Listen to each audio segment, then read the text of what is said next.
externos, en este caso el mayor. El origen es la línea glútea superior del ilion, superficie posterior de la parte inferior del sacro, cara lateral del coxis, aponeurosis de los erectores espinales, ligamento sacrotuberoso y aponeurosis glútea. Su inserción es en la porción proximal más amplia y las fibras superficiales de la porción distal del muslo se insertan en la cintilla iliotibial de la fascia lata. Las fibras profundas de la porción distal se insertan en la tuberosidad glútea del fémur. Su función es la extensión y rotación externa y las fibras inferiores ayudan a la aducción de la cadera. Las fibras superiores intervienen en la aducción.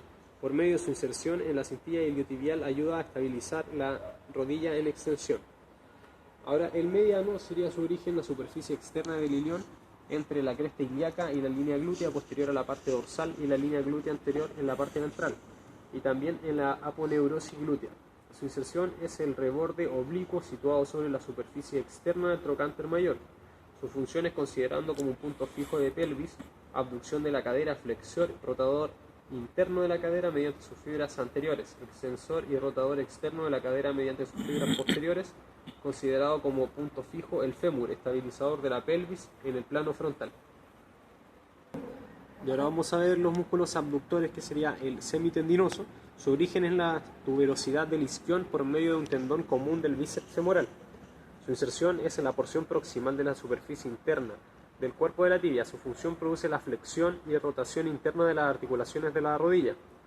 Luego viene el semimembranoso. Su origen es la porción proximal de la tuberosidad del isquión. Su inserción es la cara posterointerna de la meseta interna de la tibia. Su función produce flexión y rotación interna de la articulación de la rodilla. 3. Ahora vamos a ver los músculos aductores. El aductor mayor, el origen es en la rama pubiana inferior de las fibras anteriores de la rama del isquión y en las ramas posteriores de la tuberosidad isquiática.